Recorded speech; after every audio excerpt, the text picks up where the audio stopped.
Well, hello, everyone, and welcome to the Federation of State Boards of Physical Therapy's 2021 Educational Webinar Series. My name is Joni Kalis, and I'm a member of the Federation's Board of Directors. I am really looking forward to today's presentation entitled A Collective Approach to Increasing Fairness and Reducing Bias on the NPTE. As I'm sure you all know, the NPTE helps jurisdictions determine if entry-level PTs and PTAs are competent to practice safely and effectively. The work of the entire assessment team and all of the exam volunteers is central to the mission of public protection. Now, before we get started, because we often run out of time at the end, I'd like to let you know of a couple of upcoming webinars that I'm sure you would be interested in watching. The first is Regulatory Hour with Dale Atkinson, entitled Say What? Communication Protocols, on November 17th. And on December 8th, the National Practitioners Data Bank and Disciplinary Violation Coding, a multidisciplinary effort to improve consistency and accuracy. And again, that was on December 8th. But let's get back to our presentation on the NPTE.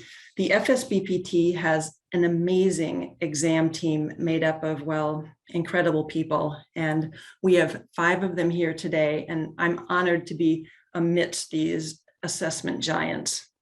I'd like to provide you a brief introduction of each of the panelists. Jenny Lapnawan is a physical therapist and an assessment content analyst at FSBPT. Her primary duties include reviewing exam items and draft forms for the NPTE and related assessments. Before joining the FSBPT, Jenny worked as a clinician and continues to work as a PRN therapist at a Northern Virginia hospital. She is a board-certified cardiovascular and pulmonary clinical specialist. Colleen Lettvin is a physical therapist and assessment content manager at FSBPT. She oversees the development of content for the NPTE, as well as jurisdictional law exams and the JAM. Colleen was a long-term FSBPT volunteer and formally joined the FSBPT in 2016. She is also a board-certified cardiovascular and pulmonary specialist. Now, if you've ever had the opportunity to sit down and chat with Colleen, you'll know that she is a delightful human. Lorin Mueller is the Managing Director of Assessment for the FSBPT and has been in this role since 2011. Prior to joining the FSBPT, Lorin spent 10 years as Principal Research Scientist at the American Institutes for Research.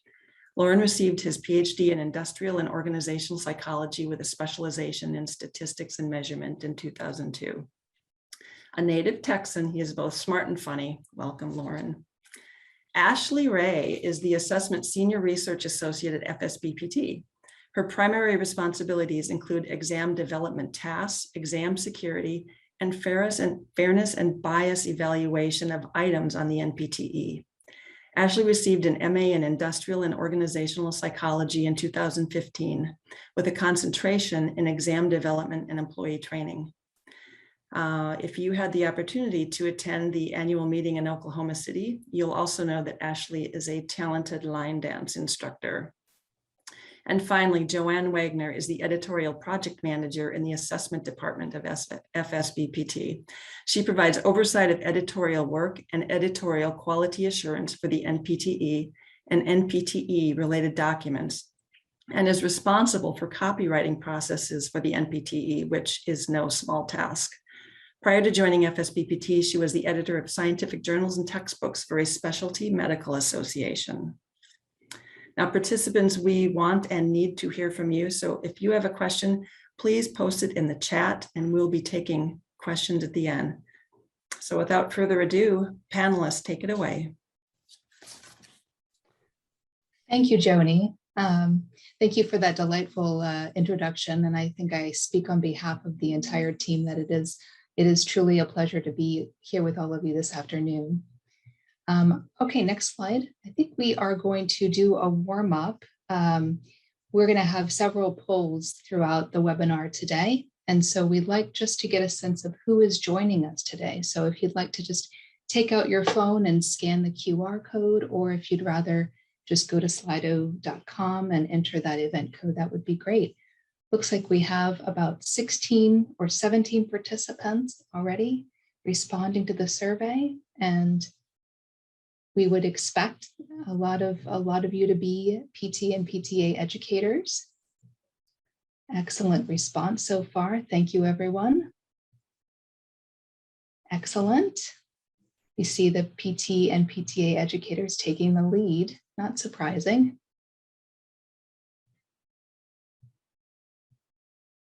Very good. This is good to see.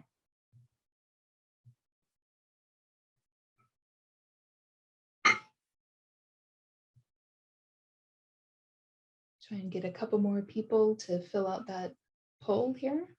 Hopefully it's easy to use.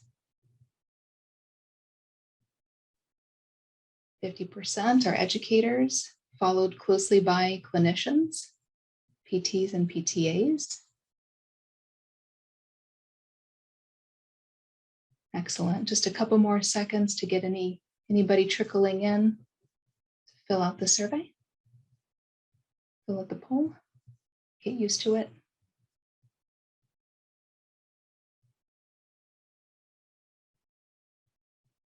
All right. This is good. Thank you. And the last poll that we'll just do as a warm up, it will be a word cloud, but please let us know where you're joining us from. So when you type in the state, that's it. We have a lot of people from Texas and Virginia, Oregon and Texas, Virginia, very good. I love these word clouds. They're so dynamic and easy to see. See Virginia taking the lead, not surprising. Good response rate, everyone. Thank you. Excellent. Some from Minnesota, Texas, Oregon, Canada. Welcome. Michigan, Ohio, New York, Pennsylvania. Very good. Seems like you all have gotten used to using the poll. That's good. We will be using it throughout the webinar. Thank you, Rich. All right. Well, I am here to give you an overview of why we assess for fairness and how we maximize fairness and minimize bias during item development. So I'll be talking about that before I hand it off. Next slide, please.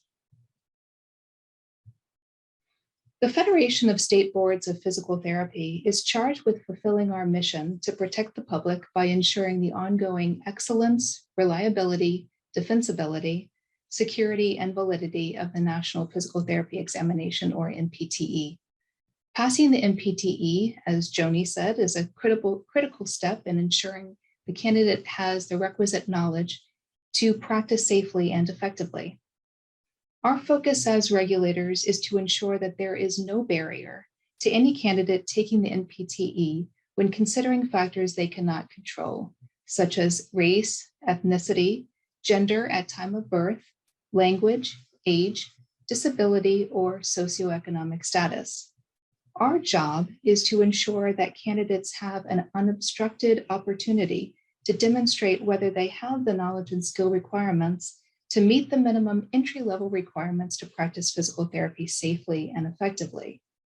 In order to do that, the NPTE and other assessments we create must contain questions that test only the knowledge of physical therapy practice and avoid US-centric jargon or language that would cause potential differential performance that may favor one candidate over another, and use terms that are clear and unambiguous. Next slide. You might ask, what is an unclear term? Well, one example is something that we talk about a lot when we do volunteer training, and that is the term football. Some think of it as a game in which an oval ball is moved forward by running or passing with the hands. Others define football as a game played with a round ball that may not be touched with the hands or arms during play. As you can see, these are two completely different sports with the same name and perhaps understood very differently depending on the individual and where they live. Next slide. Ensuring fairness is a very difficult and tricky process, and no one of us consistently represents all of the various perspectives at play. Lorin will talk a little bit about the standards for educational and psychological testing later in the webinar, but fairness is defined by these standards as a fundamental validity issue, and to do it well requires attention throughout all stages of item development. FSBPT has a rigorous item development process that is designed to support evidence of content validity at every stage of item development. We start by recruiting a diverse group of licensed PTs and PTAs to volunteer to write items and sit on our NPTE committees. This includes ensuring that we use the same ethnicity categories that coincide with those on the most recent census to capture information about our volunteers on the volunteer application. As a committee, our volunteers must be representative of the profession in terms of specialty area, practice setting, geographic location, gender, race, and ethnicity, and other pertinent factors. We employ a variety of recruitment efforts, which include sending notices to specialty groups, advertising at conferences and workshops, and encouraging our existing volunteers, including volunteers who work with minority students, to recommend others they think would enjoy volunteering with us. We provide formal training to our item writers, item writer coordinators, and committee members on an annual basis on how to ensure that items not only clearly reflect respect and sensitivity to all individuals, but also reflect knowledge that is important to physical therapy, can be linked to the NPTE content outlines, have only one unambiguously correct answer, and test knowledge that is relevant to public protection. Training also includes how to help our subject matter experts apply their own unique content expertise to item writing and use those terms that do not favor one candidate over another candidate. An important aspect of training includes how to reduce construct irrelevant variance by eliminating extraneous or cueing content. We do this in a myriad of ways, including regularly sharing feedback on item performance with our returning item writers. We also present sets of items that either passed or failed statistically from a recent testing administration in rubrics with low pretest survival rates. Next slide. As part of our ongoing training, we provide an item writing notebook that includes a checklist of qualifying criteria that reinforces how to minimize bias and maximize fairness across all items. We also train volunteers annually on how to use objective measures, such as the bias and sensitivity scale, when writing and submitting their items. This scale serves as a way to verify whether the item avoids language that may foster stereotypical, inappropriate, inflammatory, or derogatory terms towards racial, ethnic, gender, or any age groups. And Ashley and Jenny will speak more in detail about this scale. We check the items for fairness and for quality at multiple levels of item development. We do this by ensuring we have qualified volunteers representative of the profession evaluate items while they were initially being developed, and again, before the item is placed on a test form.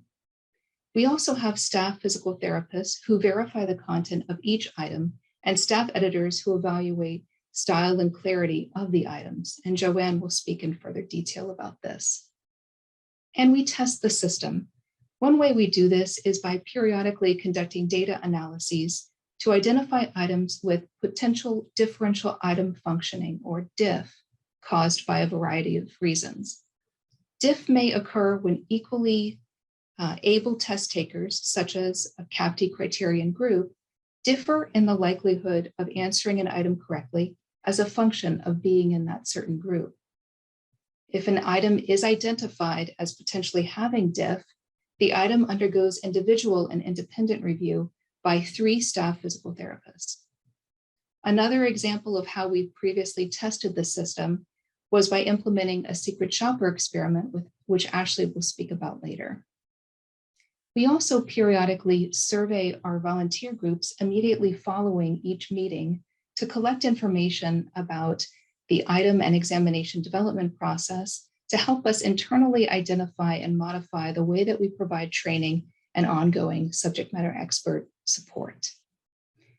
Now I'm going to pass it on to my colleague, Joanne, who will speak about the role of NPTE editorial style.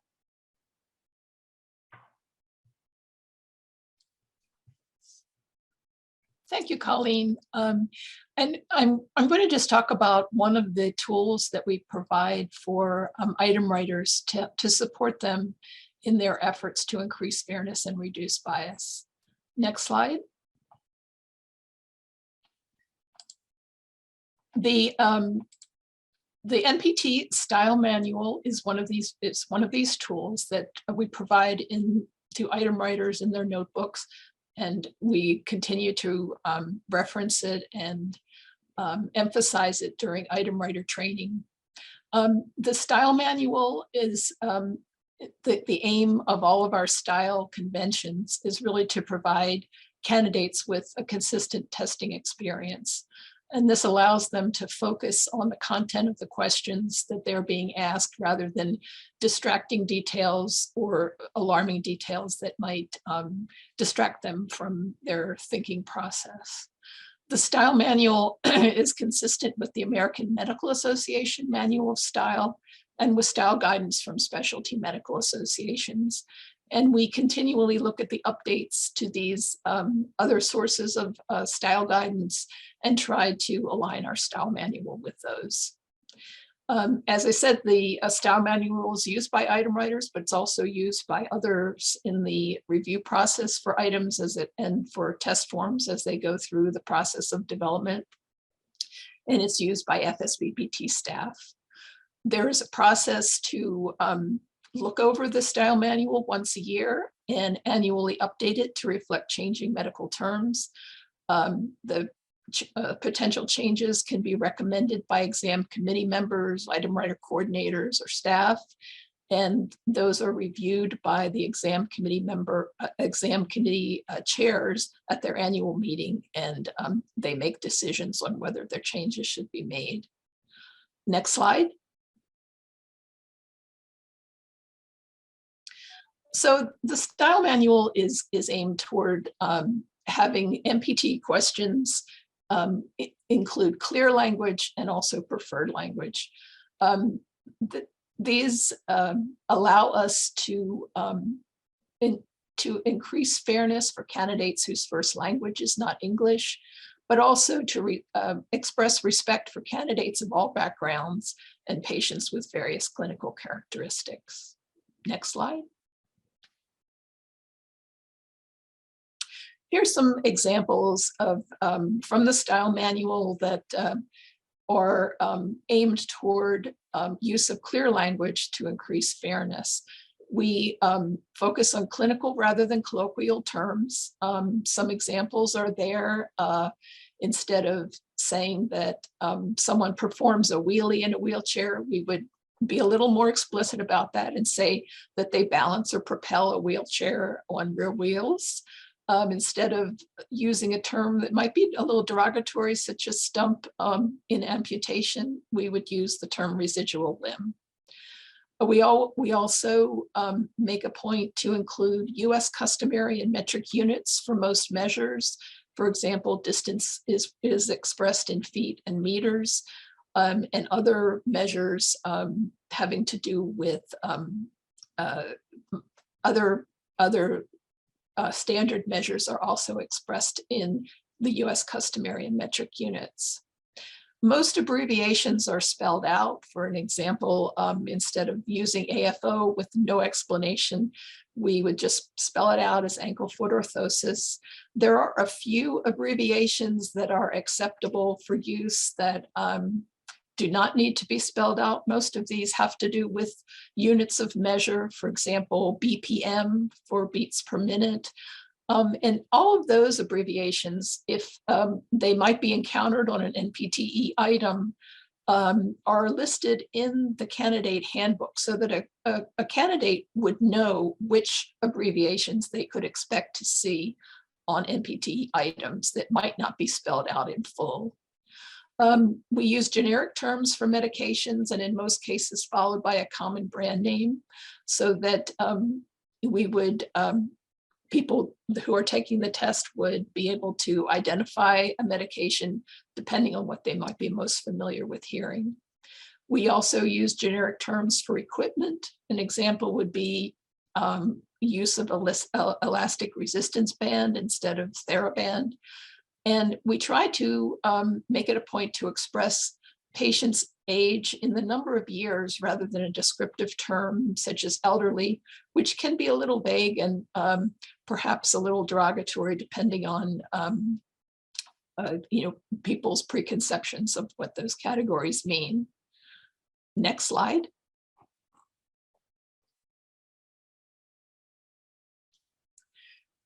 Some of our preferred language is also intended to reduce bias in NPTE questions. We use gender neutral terms when referring to patients and therapists. In most cases, NPTE questions are very succinct and to the point, and it's very rare that we would need to even use gender specific pronouns within a question, just because they don't go on long enough to refer back to individuals other than as patients or therapists. We use patient first language that puts precedence on the person instead of the disorder that they may have. For example, a person or a patient who has diabetes versus a diabetic patient. And there are some other patient related terms that we favor.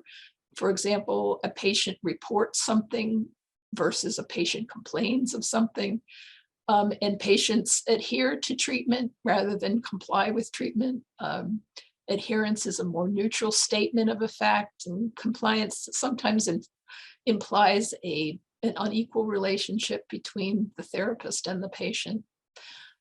We would say that a patient sustained an injury versus suffered an injury. Suffered is kind of an emotional term that may imply helplessness on the part of the patient, and we want to be as neutral as possible about what we are saying about the patient's experience. Next slide. There are a few other recommendations that are not strictly in the style manual, but that we also emphasize in training to item writers, and also in our feedback that we give to item writers. And I think Colleen mentioned the football confusion. And so we try to describe patients' occupations, hobbies, or sports in terms of the physical consequences for them, whether it's the demand of the activity, the typical positions or the typical movements that they would use. So instead of referring to a patient who happens to be a football quarterback, we would say that this is an athlete who performs overhead throwing in the course of the sport. We also try to avoid terms that are not likely to be encountered in entry-level practice, because our test is for candidates who are entering entry-level practice, so we don't want to use terms that may be unfamiliar to them.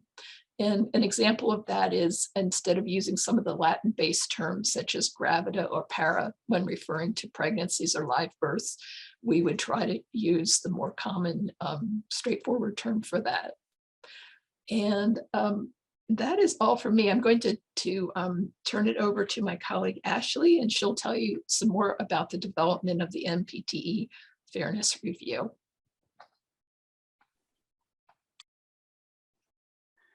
Hello, everyone. I'll be briefly describing the history and the evolution of the NPTE Item Fairness Review. Next slide, please. In 2012, FSBPT asked if all necessary steps were being taken to ensure that the items on the NPTE answered two main questions. Is the item fair to all candidates, regardless of their country of origin or primary language? And is there any language in the items that could be offensive to any candidate taking the exam? In response, FSBPT hired a third-party consultation company to help develop a procedure for reviewing items for fairness and possible biases. Additionally, the review helped to both establish an initial training process for NPTE volunteers and assessment staff, and to evaluate how effective it would be to establish a fairness and bias review of NPTE items. The consultation process helped to establish formal training of item writer coordinators, staff editors, and volunteers assigned to the Item Bank Review Committee, which reviewed new items written by item writers before the items were added to the NPTE item bank. Next slide, please. So the purpose of the item fairness review is to identify language that may contribute to differential performance or may be offensive to any candidate taking the exam. The chart shown represents the initial bias and sensitivity scale, and it's one of the outcomes of the third-party consultation. It's a 4-point behaviorally anchored rating scale, which provided reviewers with specific examples to help rate reviewed items. So any item that was rated a 4 was considered extremely problematic. It contained language that would give an advantage to candidates educated in the United States, and it contained offensive language. So examples of these will be items that refer to injuries related to American football or calling a patient elderly and frail. Any item rated a 3 was considered problematic because it contained either language that could lead to differential performance or language that was offensive. Any item rated 2 was considered somewhat problematic for including information that may be unfamiliar to some subgroups, but may be identifiable through context clues. So an example of this will be using the term abs instead of abdominals. Any term rated a 1 was considered not problematic. Next slide, please. So after an item was written by an item writer, it was evaluated by the item writer coordinator for fairness issues. The item was then reviewed by the assessment staff editors and passed on to the Item Bank Review Committee. The committee considered bias and fairness during their review of potential new items. At the conclusion of the IBRC meetings, the assessment staff evaluator will review every item approved by the committee before they were uploaded into the bank of items available to be placed on an NPTE examination. Next slide, please. In 2015, following the assessment's technical advisory panel review of the fairness process, the panel suggested that a sample of the approved new items would be sufficient for fairness review.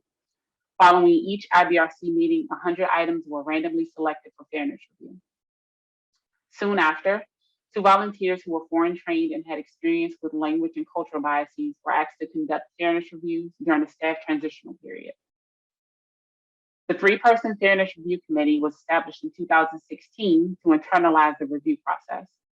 And with the transition to an internalized review process, the Fairness Review Committee decided that the original 4-point fairness and bias scale should be reduced to a 3-point scale. There seems to be little significance in differentiating an item as extremely problematic versus problematic. The scale was changed to meet standard, does not meet standard, and needs further review.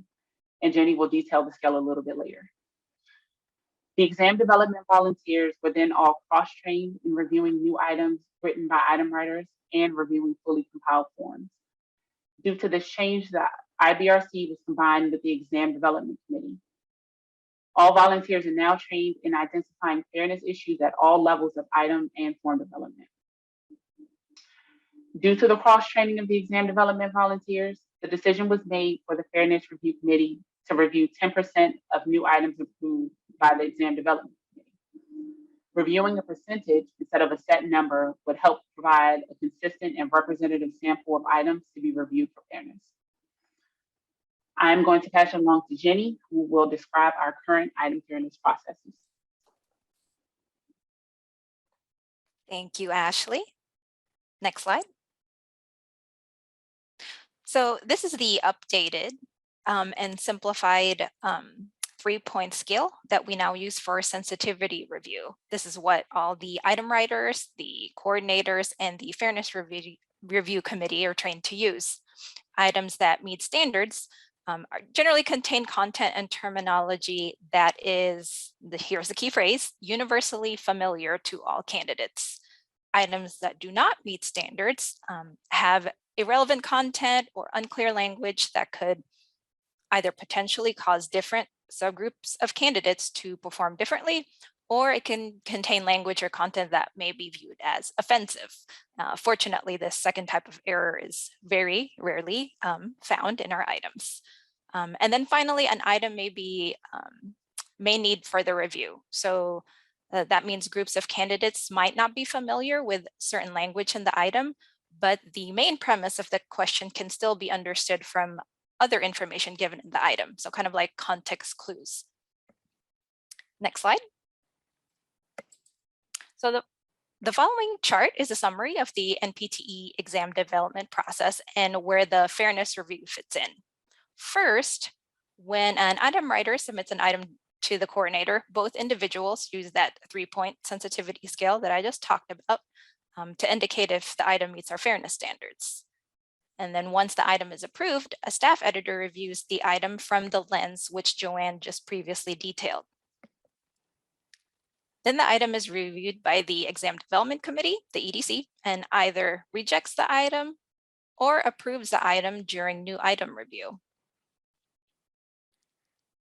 So for those items that were approved, the Fairness Review Committee reviews, as Ashley mentioned, a random sample of 10% of all the approved items and all of the items rated by the EDC as either not meeting standards or needing further review.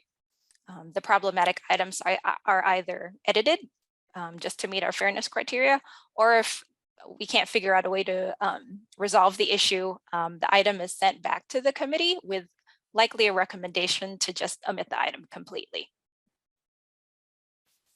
So then, once an exam form is reviewed and approved by the EDC, the items again undergo an editorial review and again are seen by the Fairness Review Committee. So at this point, all the operational items, so that's all the scored items that contribute, all the items that contribute to a candidate's score, as well as all the items deemed by EDC as not meeting standards or needing further review, are reviewed. Same process, the edits could be suggested and then sent back to the committee for approval, or a recommendation to just flag and omit the item is sent if the issue can't be resolved.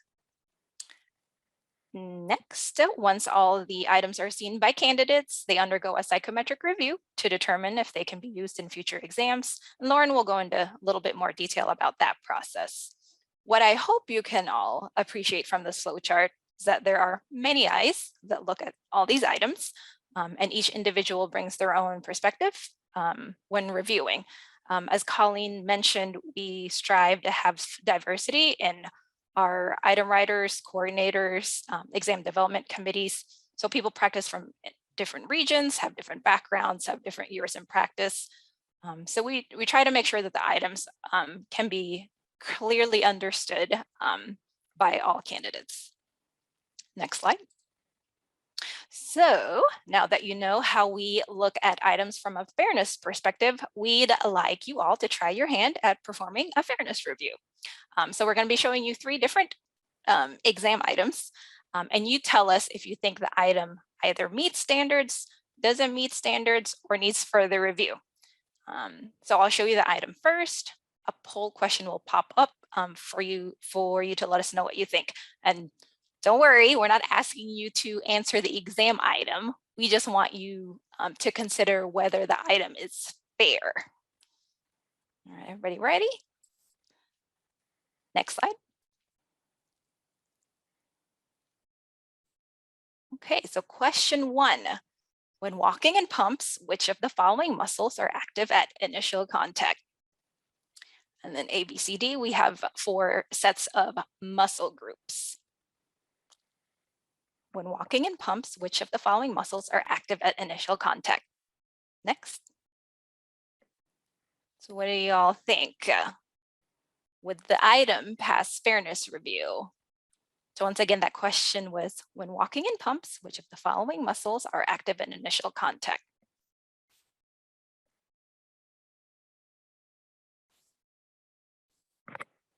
All right. Most people are saying does not, 65% does not meet standards. We have about 30, about 30, a third thinking it needs further review. There are 3% of you think it is all fine and dandy.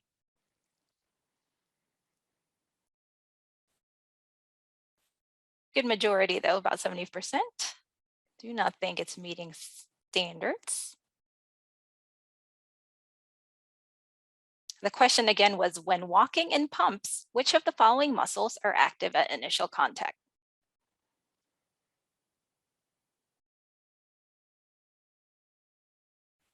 All right. So about 75%, yep, say it does not meet standards, and we agree.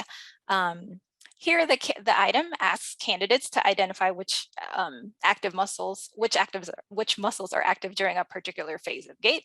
The type of footwear the patient is wearing is actually a little bit confusing. Pumps is not a universal term for a particular style of footwear. For instance, there are some countries that refer to pumps as new cuts. So it might be a little bit distracting to a certain group of candidates. One could also argue that the term pumps may advantage one gender over another, as females are more likely to have personal experience with pumps or heels rather than males. So for us, as part of the Fairness Review Committee, because the phrase is a little bit confusing and doesn't really add to the item, we would just completely remove that from the stem. All right, next. Question 2, a ball player with an overuse injury to the right shoulder reports that the pain occurs at the terminal or deceleration phase of the pitch.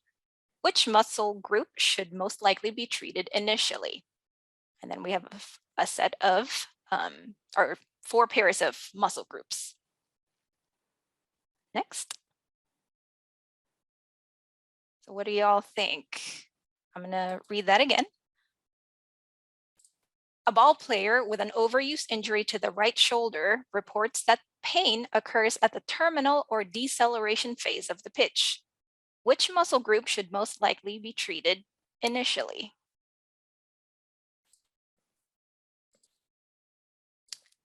Does this item meet our fairness standards? Half safe needs further review. Well, this is an interesting one. Yeah, about a little bit over half. Either it clearly doesn't meet standards or needs further review, as in you could potentially answer the question using other clues, other content in the item. Interesting.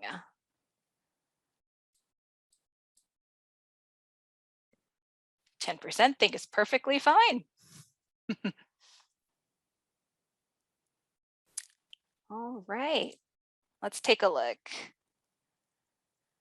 So we did not feel that this meets standards at all. The item makes several assumptions that the candidate has the requisite knowledge to answer the question correctly. So the candidate would have to know that ball player refers specifically to a baseball player. However, baseball may or may not be a universally popular or well-known sport globally, and that unfamiliarity would lead some differential performance in different subgroups.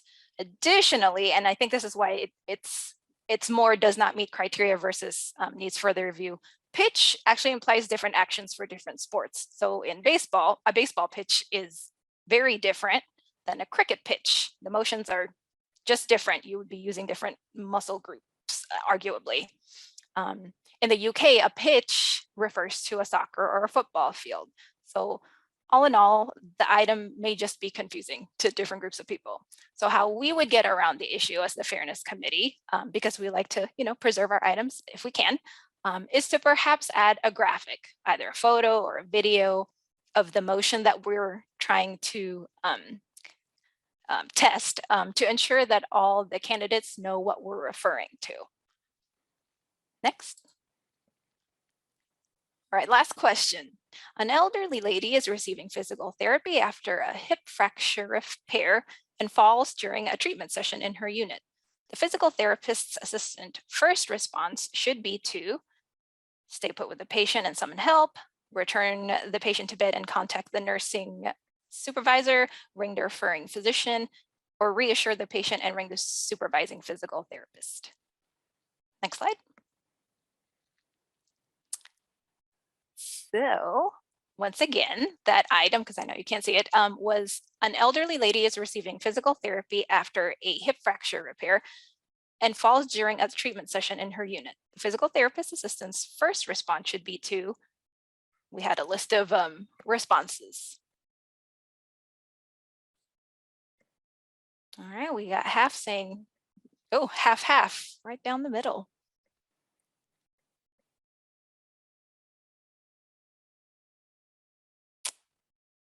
Okay, but needs further review is coming out a little bit more on top. I think we could all agree that this would not end up on the NPTE as is, so I'm happy with that. Next slide. Yep. So final conclusion for us is that this just doesn't meet standards. That might have been a clear, and we kind of drove home that the elderly frail lady phrase throughout the presentation.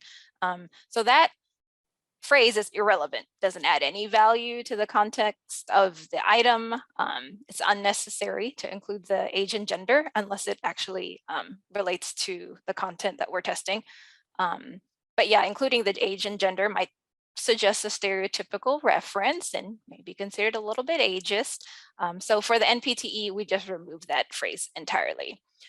Furthermore, I'm not sure if you caught some of the issues in the options. Two of the options said ring, as in ring the referring physician or supervising PT. That's, a little bit of colloquial language, may not be understood by all candidates. We would easily modify it by saying notify instead of ring. The other phrase was stay put with the patient.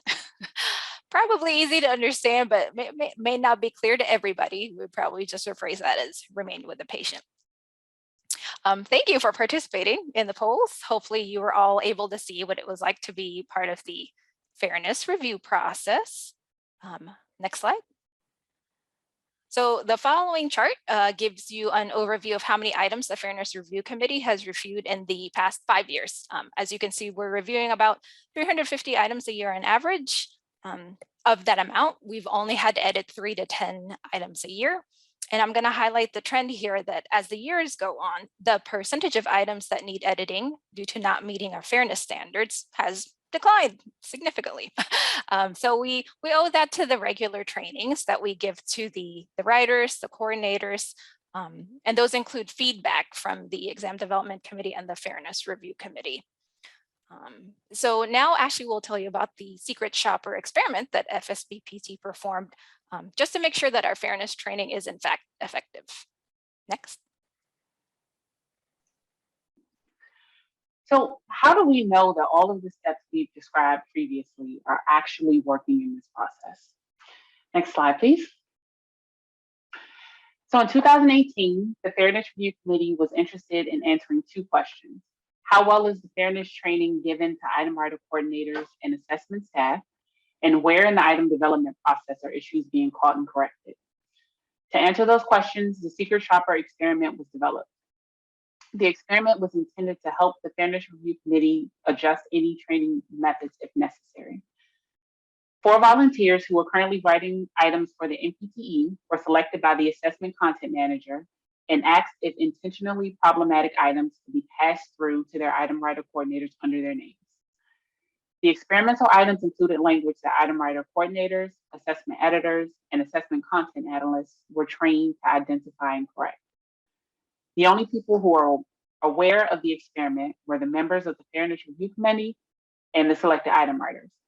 This helped create an environment where the quality of the training could be fairly evaluated. The outcomes of the experiment were that all 4 problematic items were identified and corrected before the items were approved to the item. The issues in items 1 and 2 were identified and corrected by the item writer coordinators. The issue in item 3, which contained 2 distinct issues, were corrected by the item writer coordinator and the Exam Development Committee. And the issue in item 4 was identified by the staff editor and corrected. Based on the outcomes of the experiment, we were confident that the training provided to item writer coordinators and staff members, especially considering, we were confident in the training, provided to item writer coordinators and staff members, especially considering that none of the items made it to the point of review, where the Fairness Review Committee would need to rectify the issues. It let us know that most of the issues are being caught and edited before being uploaded into the item bank.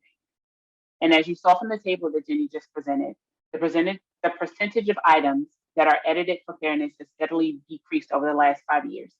This also helps to show us that our processes and trainings are both working well. So I'm going to pass it off to Lorin, who is going to wrap us up.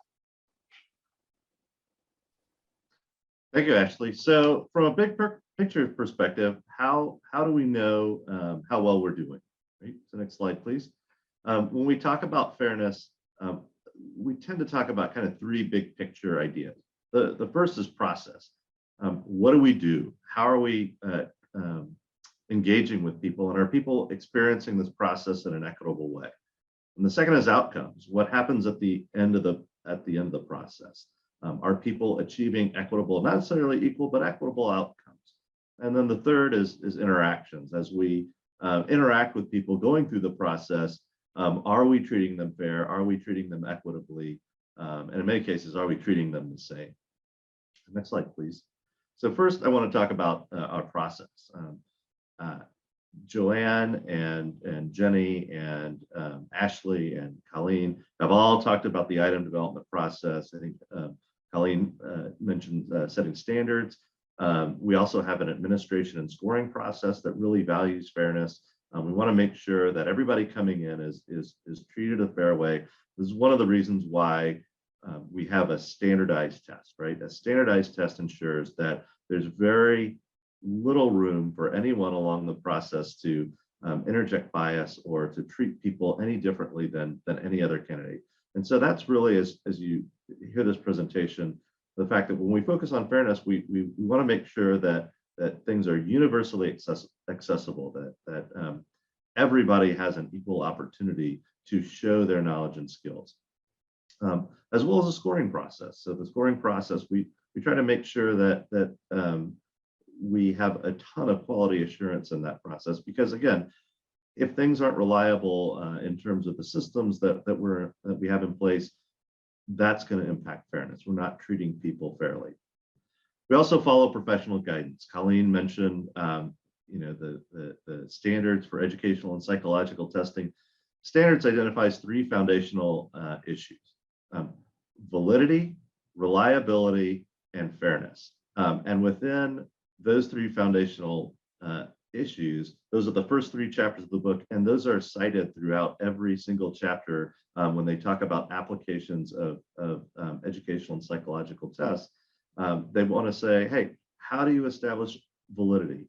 How do you establish reliability? How do you establish that you're treating people fairly? We also have a lot of checks in the system. So we mentioned that every item is seen by about 20 to 25 people before it's used as a scored item. So a lot of eyes are seeing it. Every item is seen by about 300 candidates before it's used as a scored item. So again, if we're not picking things up there,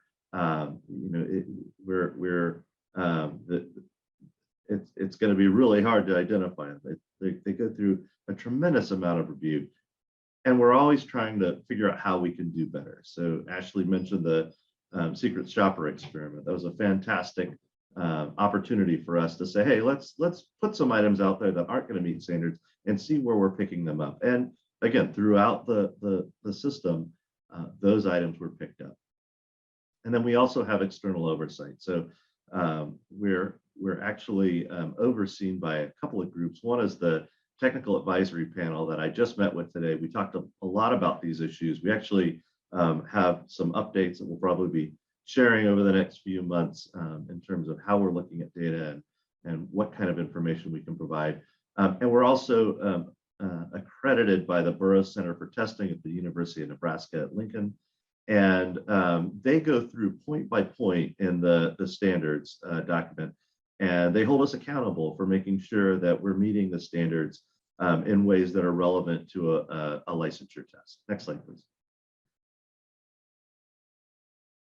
So outcomes, how do we look at outcomes? Well, you can think of some indicators of what we'd want to look at. The first is first-time pass rate. Right? How are people doing relative to the first-time pass rate? How are people in different groups performing relative to the first-time pass rate? A lot of times we really feel like the ultimate pass rate is a little bit better measure because that's how people do, after about 2 years of being out, they've gone through their normal eligibility in terms of the number of NPTEs they can take. Are they able to pass the NPTE and ultimately get licensed? And that's kind of the ultimate measure. Are people able to work in this field effectively?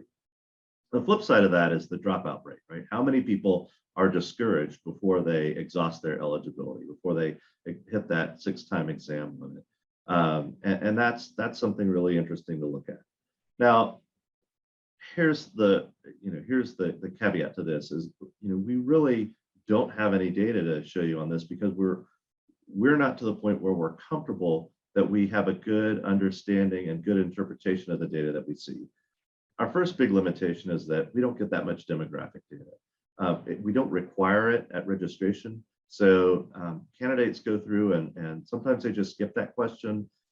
Sometimes they provide information that is not helpful. It's kind of a fad for people to put in things like human, other things that aren't really interpretable in terms of demographic data.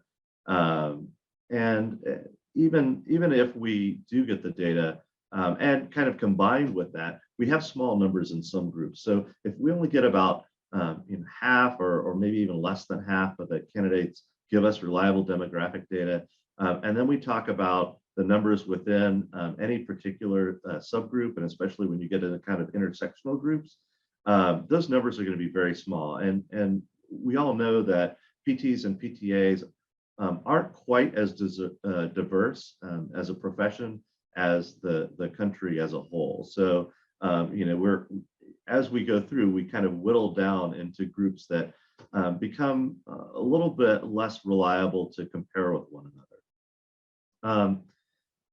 The last piece I'll say is that every analysis we do is incredibly complex. So you might think about, well, are the patterns we're seeing an issue of the fact that people are coming in with different qualifications and different characteristics and having a different experience and things that really aren't relevant to the NPTE, or are they an issue of the NPTE exhibiting some bias?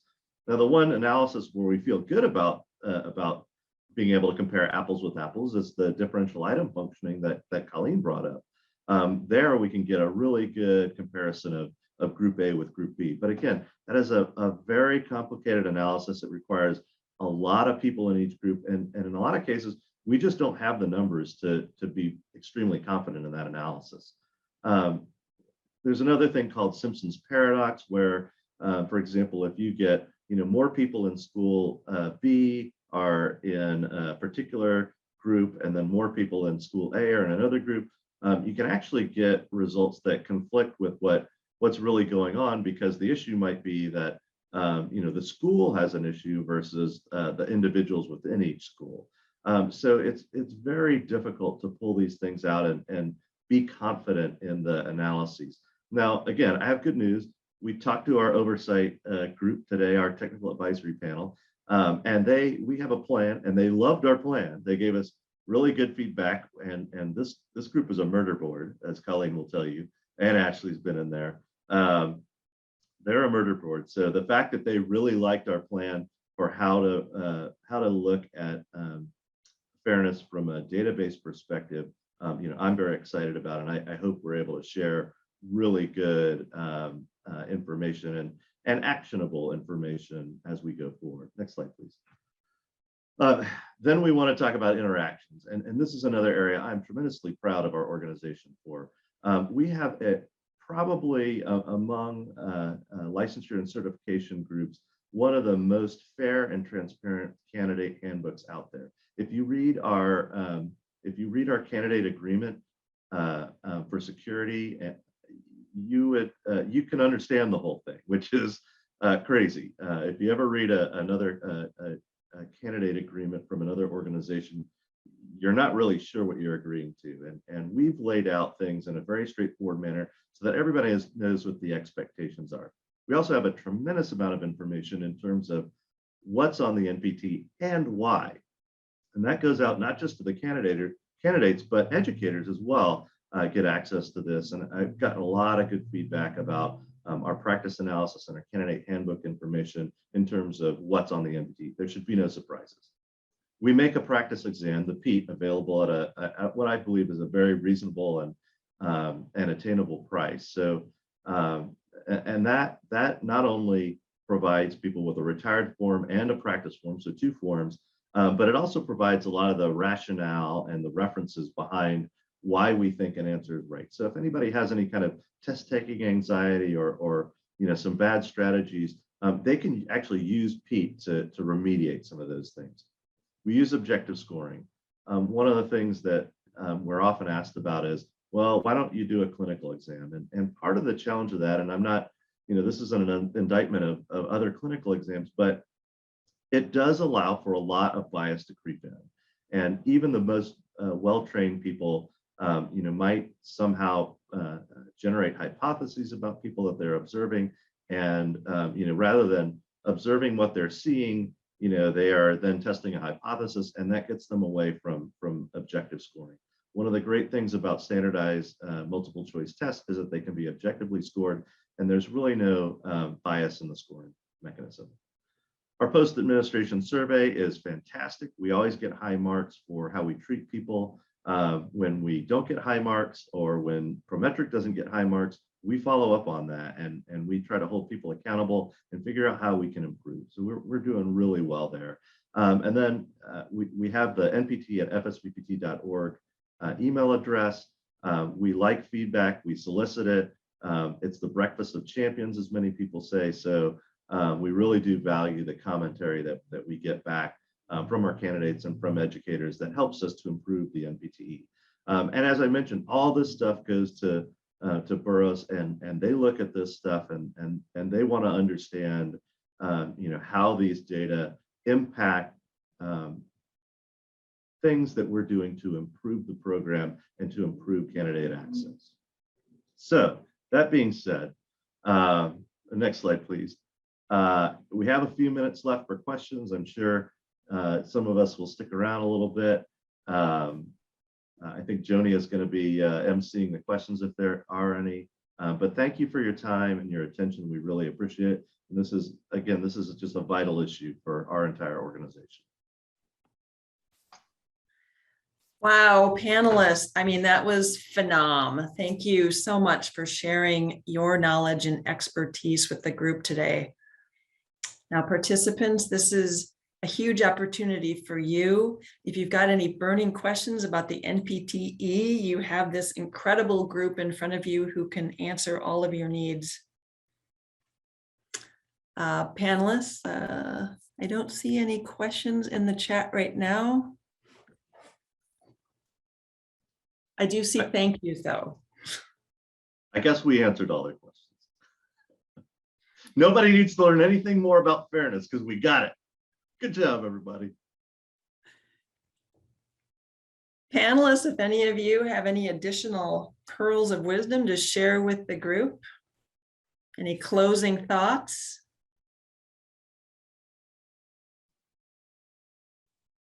Enjoy Veterans Day. Oh, here we go. We got some question. Woohoo! When students take the PET, can they look over the test after they have taken it, or do they have to pay extra for that? That's a great question. So we actually have a mode we call study mode in PET, and they have access to that for a number of weeks after they take the test. They actually have access to the whole package for a number of weeks.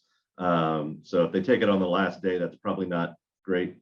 Take it when you're ready to buy it when you're ready to take it, and then you've got a long time to go through, and they can sort questions by whether they got them right, got them wrong, mark them during the test. So if they're thinking about a question, they can mark it, and then when they're done, they can go back into study mode and say, okay, what are the questions that I really got confused about? and they can see not only the rationale for the correct answer, but why the incorrect options are incorrect.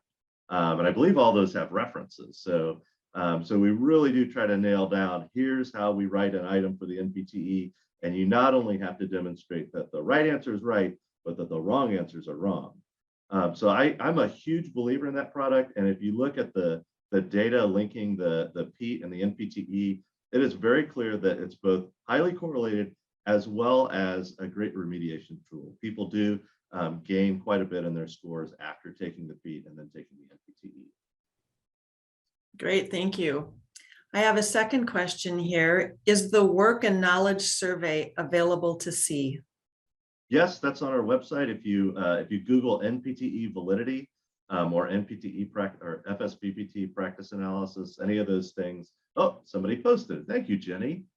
You are smarter than me. She's known that. She's known that for a while. Great. And we have another question. Do you currently offer any special accommodations for those where English is a second language, for example, additional time, language dictionaries, etc.? We do not, and that goes back to some work we did a few years ago where we brought in a panel about half foreign educated PTs and half US educated PTs, and we asked them the question, is English required for PTs and PTAs, and to what level is it required? And the answer we got back was pretty clear. English is absolutely required, even if you're going to practice with a group that only speaks a particular language, your native language. And the reason why is because you have to communicate with other practitioners in a multidisciplinary healthcare setting. And beyond that, there's a lot with regard to continuing education and electronic health records and so forth that all is in English. So their conclusion was really that someone would be extremely hampered by not being fully proficient in English, at least to the level of the NPTE. And as Joanne mentioned, we do a lot to make sure that the language level in the NPTE is not does not exceed what someone would need for the clinic. Terrific. Thank you for that answer. I do not see any additional questions coming up in the chat, so I would like to thank you again, Jenny, Colleen, Lorin, Ashley, and Joanne, for your terrific presentation today. And thank you to all the people who attended today's sessions. We look forward to seeing you at our next webinar. Thank you again, everyone. Bye. Thank you, Jenny.